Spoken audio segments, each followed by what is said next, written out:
Hola, mi nombre es Marcelo Sotkovich y les doy la bienvenida a este curso de tecnología e inteligencia artificial para el campo de la salud mental, dentro del capítulo de la Asociación Argentina de Psiquiatras que coordina la doctora Mónica Ferrari, a la cual le agradecemos profundamente su dedicación. Voy a empezar una presentación. Básicamente la idea es extendernos en este campo. ¿Por qué consideramos que la inteligencia artificial estoy verificando el audio?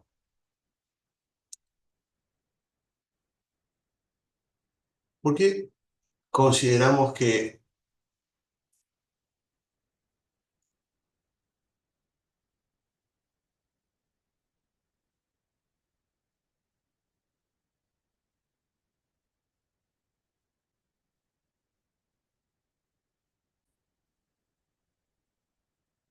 como decíamos, las razones por las cuales consideramos que la inteligencia artificial tiene un rol en el futuro de la salud, tiene que ver con un fenómeno muy sencillo, que es la alta prevalencia de los trastornos mentales.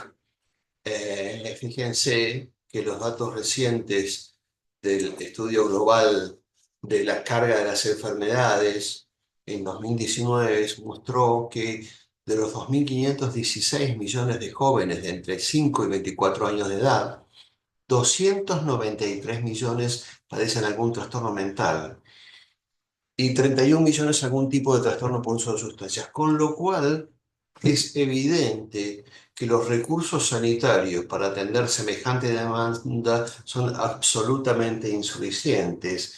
Y así es donde consideramos que el rol de la inteligencia artificial y las aplicaciones y los recursos digitales y tecnológicos van a ser de fundamental importancia.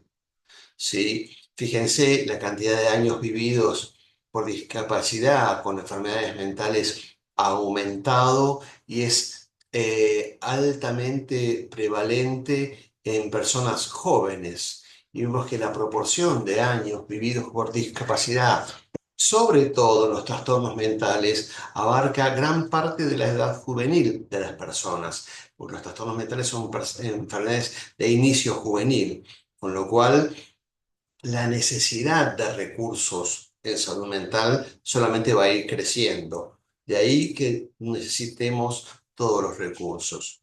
En este contexto, para introducirnos, ¿no? Yo siempre aclaro que yo bajo ningún punto de vista soy un experto, soy un clínico al cual le interesa este tema, pero lo que estoy haciendo aquí con ustedes es compartir lecturas, ¿no? Experiencia personal. ¿Y qué es la inteligencia artificial y qué es el aprendizaje automatizado? La inteligencia artificial es definida ampliamente como la inteligencia contenida en una máquina. Y básicamente ella incluye a los modelos de aprendizaje automático que utilizan algoritmos para analizar los datos y aprenden de los datos. Y al aprender de los datos, al encontrar patrones que no son ostensibles, que ya no son visibles, a los que no se conocen, permite hacer predicciones sobre esos datos. ¿Sí? El aprendizaje profundo es un campo particular del aprendizaje automatizado que tiene que ver con la utilización de redes neurales, que ahora vamos a ver. Y el aprendizaje, ustedes van a leer en los papers, ya van a encontrar muchos papers en los cuales se utilizan algoritmos de aprendizaje automatizado que se puede ser supervisado o no supervisado. ¿Qué significa que el aprendizaje es supervisado? Supervisado es cuando los datos están de alguna forma ordenados previamente, etiquetados sería la palabra. Y no supervisado es cuando estos datos no están etiquetados y lo que uno hace es cargar una planilla de Excel completa sin ninguna etiqueta en un algoritmo para ver qué ocurre.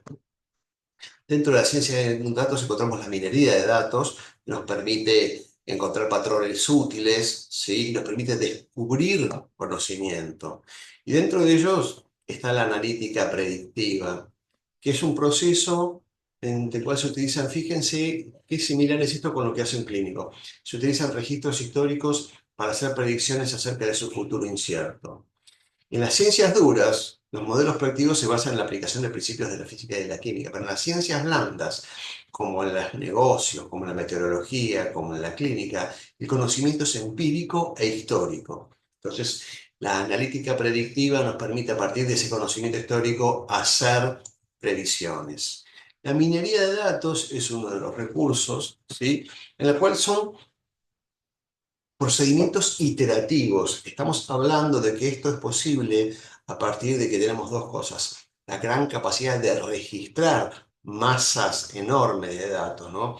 Hay un chiste entre los científicos de datos. ¿Qué es Big Data? Big Data es lo que no entra en una planilla de Excel. Bueno, más o menos esa es la idea. Tenemos que pensar que estamos incorporando datos masivos, ¿sí?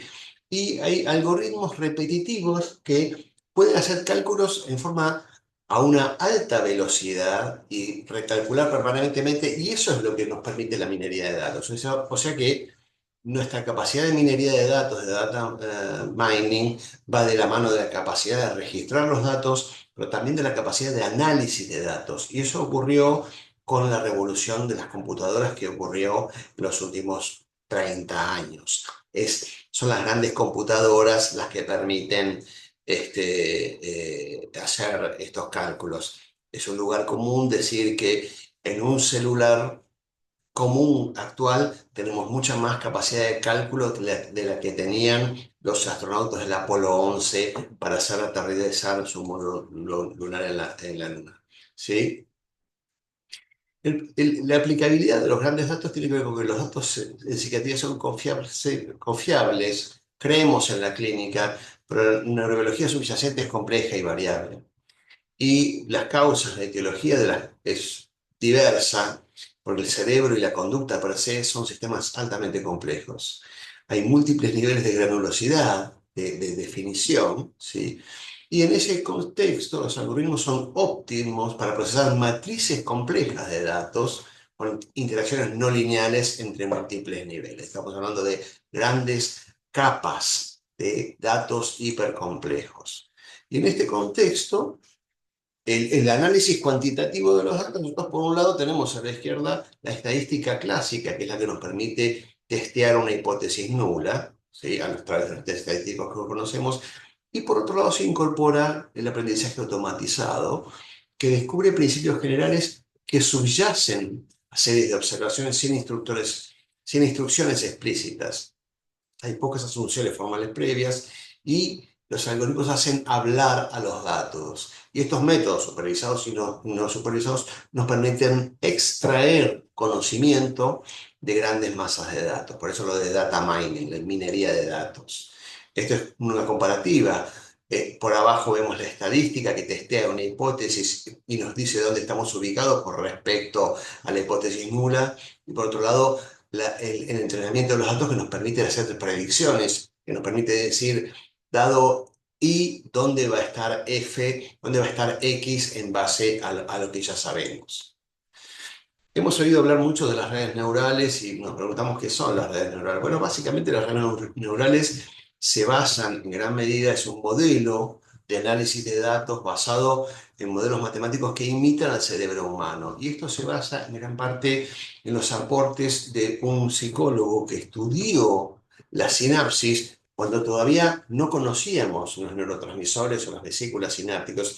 Se llama Donald Hebb, que estudió de qué forma la información era procesada en cada neurona en base al ingreso de la información. Y esto permitió desarrollar las denominadas leyes de Hebb, que permiten predecir en base a cómo ingresa la información, cómo va a salir.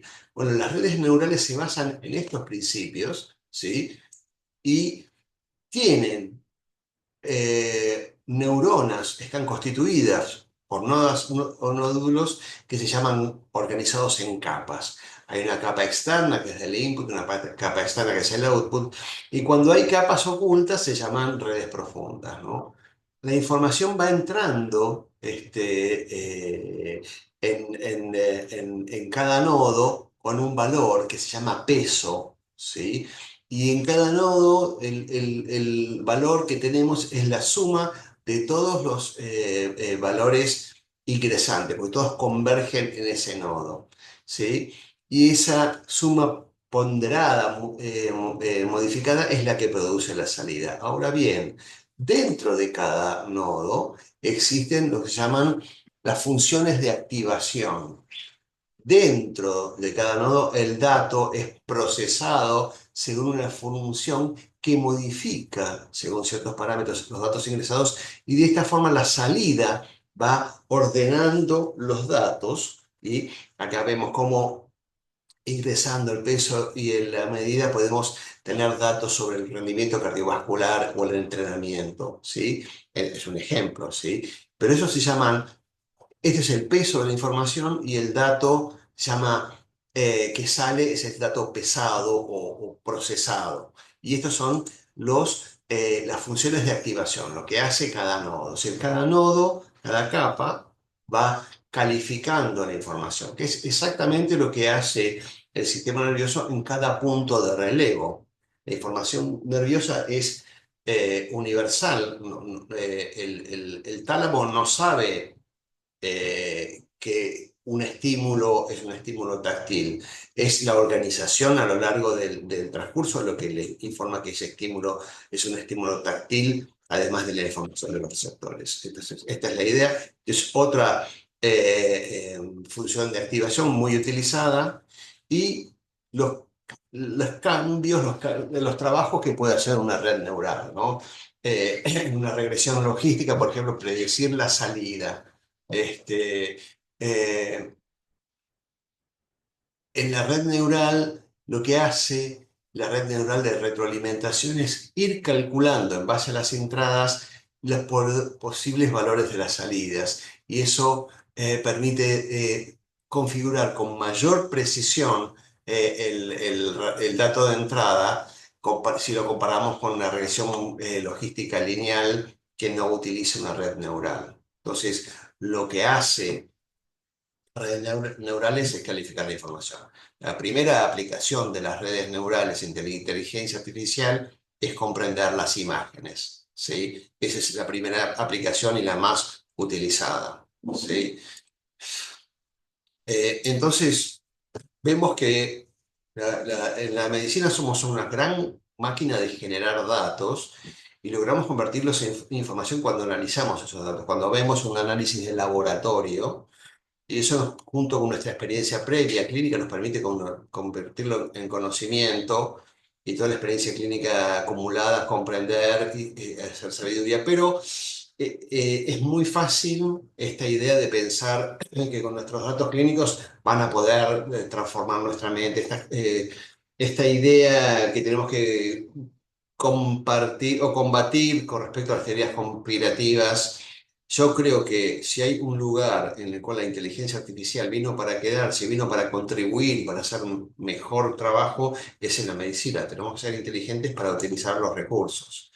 La psiquiatría computacional utiliza dos tipos de análisis. Un tipo de análisis diferido, que es el que se basa en los diagnósticos médicos, en los cuestionarios, en los síntomas, en las dimensiones y en las intervenciones, una vez que son registrados, ¿sí? Y nos permiten evaluar a posteriores. Pero hay también un análisis directo, que es lo que se denomina fenotipado digital, que se basa en los autorreportes o en los datos que proveen los modelos masivos del lenguaje que usamos hoy en la inteligencia artificial, en los chatbots, ¿sí? Que es lo que utilizan, en las apps y los wearables. Los wearables, los relojes inteligentes, proveen permanentemente información sobre nuestro estado, nuestro nivel de actividad, cuánto compartimos, cuánto caminamos, cuánto dormimos, etcétera, etcétera. Eso es lo que se llama fenotipado digital que Thomas Insel dice tu IP o tu código postal dice más de vos que tu código postal, que tu ADN. ¿No? Esta es la idea. Los ciclos de la inteligencia artificial, el ciclo del hype, un pico de hay expectativas infladas, después viene una valle de la desilusión y estamos en una meseta de la productividad donde estamos aprendiendo a saber realmente para qué nos sirven estas cuestiones. Aplicaciones concretas de la ciencia de datos y la inteligencia artificial en psiquiatría. Esto es SNOMED. SNOMED es un sistema de nomenclatura médica internacional que lo que está haciendo es que nos pongamos totalmente de acuerdo en qué significa cada término médico con mucha precisión. ¿Para qué? Para que los registros médicos electrónicos sean cada vez más universales y compatibles. Entonces, esto va a permitir mejorar la evaluación clínica, seguir los controles en las poblaciones y va a mejorar la investigación. Es simplemente un sistema para que la información digital médica sea cada vez más precisa. Este es un ejemplo de un trabajo que a mí me gusta mucho, de la aplicación de la inteligencia artificial a un modelo matemático para resolver un problema clínico que los psiquiatras enfrentamos cotidianamente, que es de este paciente que se presenta a mi consulta con un episodio depresivo mayor, ¿cuál de ellos va a evolucionar en el sentido de un trastorno bipolar? ¿Cuáles son los predictores que permiten saberlo? Este es un estudio retrospectivo que utilizó una gran base de datos para detectar cuáles sean las variables predictoras. Entonces, eso. Fueron 5 bases de datos que se llaman bases de datos de entrenamiento, que se utilizan, son bases de datos de las cuales conocemos el input y el output, y lo que hacemos es entrenar el algoritmo para que aprenda cuáles son los elementos que permiten ligar un rasgo del input con un output posible. Eso es entrenar una base de datos. Es una base de datos de las cuales conozco el principio y el fin para que el algoritmo aprenda. Una vez que el modelo guiado por los datos e influido por el profesional, donde yo le digo, este es un bipolar, este no, permite un modelo predictivo el cual es validado en otra base, en otras bases de datos.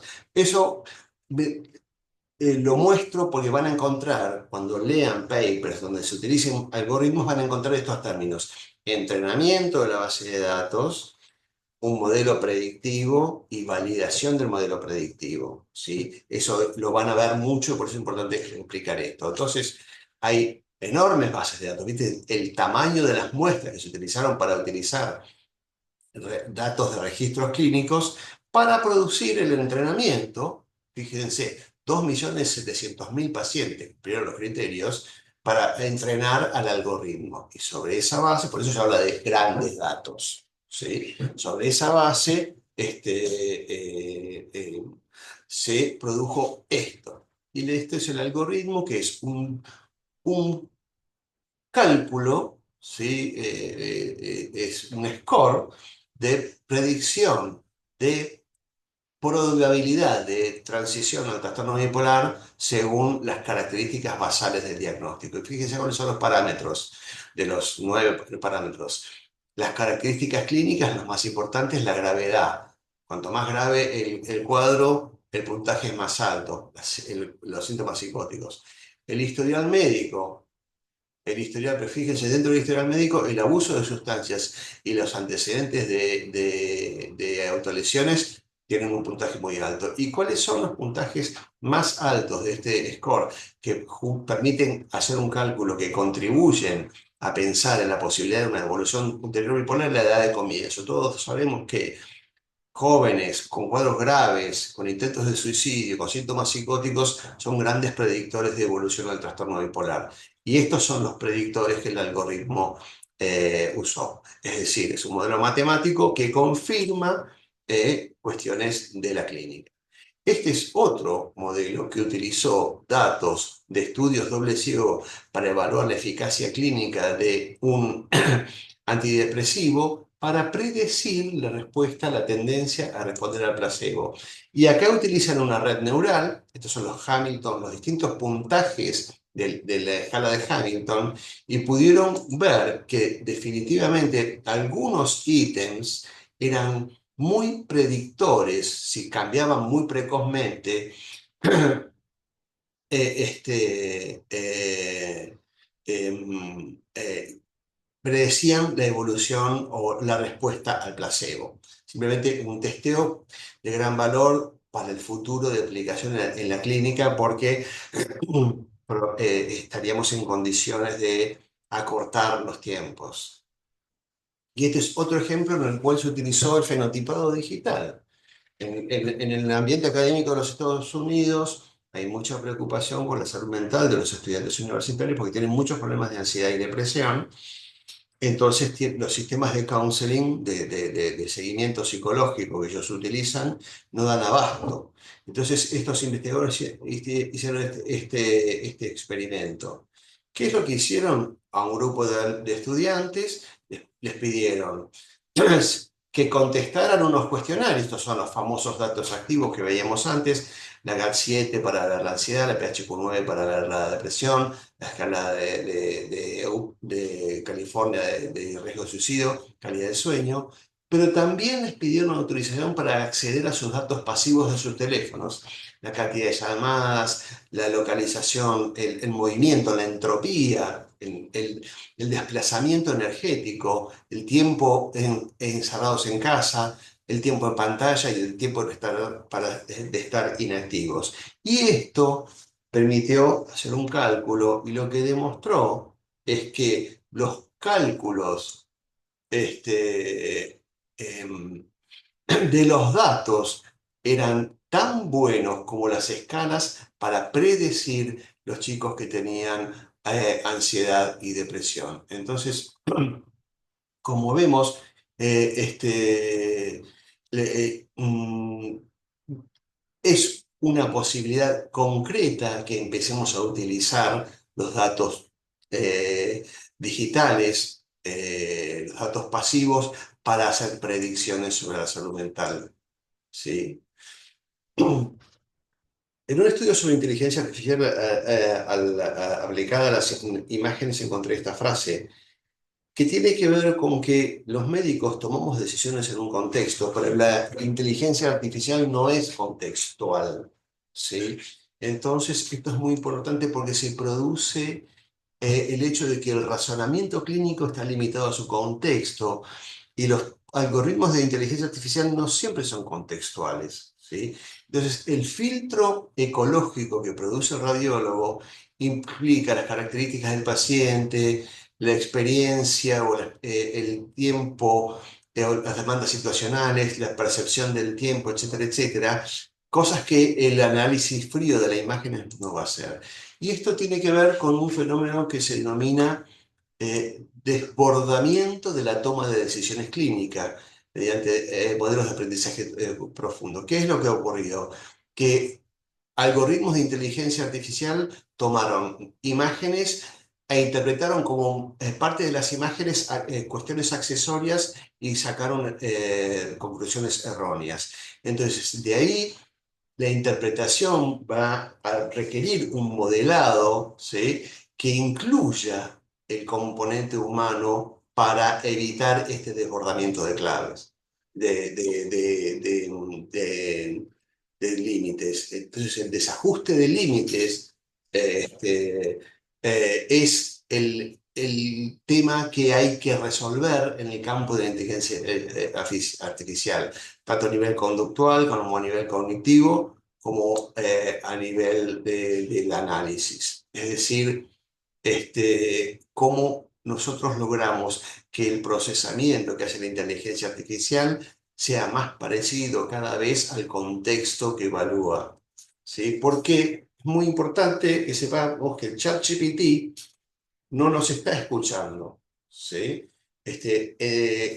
Toman nuestras palabras, pero no están escuchando lo que decimos. Es importante resaltar que los modelos de lenguaje masivo son extraordinarios, pero lo único que hacen es, en base a nuestro input, captar nuestras palabras y buscar mediante algoritmos matemáticos hiperpotentes todos aquellos sets de palabras que están relacionados con nuestra pregunta y le permiten hacer una respuesta. Por eso se lo llama el loro estocástico, es decir, el loro estadístico. Y esto justamente son dos imágenes que me generó un sistema de ChatGPT cuando yo le pedí que me hicieran una imagen en base al concepto del loro estocástico. Y primero hizo esta y después, fíjense, esta es muy bella, pero claramente es una imagen distorsionada y bastante poco ecológica. Entonces, la inteligencia artificial llegó para quedarse y tenemos herramientas. Por eso me interesa detenerme en nuestro medio. Nosotros ya contamos con un grupo de investigadores que que desarrollaron, experimentaron y probaron un modelo de inteligencia artificial y medicina de precisión para aplicación en salud mental, que es el modelo Neomente, que desarrolló la doctora Nielsen con el ingeniero Yahía, y es un modelo que ya está disponible y que justamente lo que hace es lo que llama un modelo de medicina de precisión o medicina personalizada. En base a datos genéticos de los pacientes y en base a datos del laboratorio de los pacientes, compara esos datos, hay un análisis genético, compara esos datos con los datos de grandes bases de datos y permite hacer predicciones con respecto a las probables respuestas, efectos colaterales, pero no solamente con respecto a los fármacos, sino otras cosas. Y tiene además incorporado un dispositivo de inteligencia artificial con el cual uno puede interactuar para obtener respuestas. Es una de las aplicaciones, para mí, un gusto más interesantes que hay en nuestro medio, junto con la otra aplicación que es TEL, que TEL, me olvidé de poner el slide, es una aplicación que han desarrollado un grupo de investigadores del CONICET que, mediante el análisis del discurso, interpretando imágenes y prompts, permite hacer predicciones de enfermedades neurodegenerativas. Entonces, nuevamente es una herramienta que estamos empezando a probar y la vemos como con un futuro promisorio porque ya tiene datos publicados que demostraron que utilizar Neomente a los pacientes en un estudio controlado doble ciego, los pacientes que utilizaron Neomente, que los médicos utilizaron los datos de Neomente, les fue mejor a los que utilizaron el tratamiento usual. Entonces, como decíamos, la ciencia de datos llegó para quedarse, ¿sí? Es importante que contemos con registros médicos electrónicos unificados y compartibles, ¿sí? Y esto va a generar grandes masas de datos, diagnósticos y evolutivos que nos van a permitir minar conocimiento estructurado, que son ideales para el aprendizaje automatizado, que van a permitir individualizar los tratamientos, las predicciones evolutivas y la recalibración de los diagnósticos, pero fundamentalmente encontrar herramientas que nos permitan llegar a todos, o a la mayor cantidad de estos 239 millones de jóvenes con problemas de salud mental. Muchas gracias por su atención.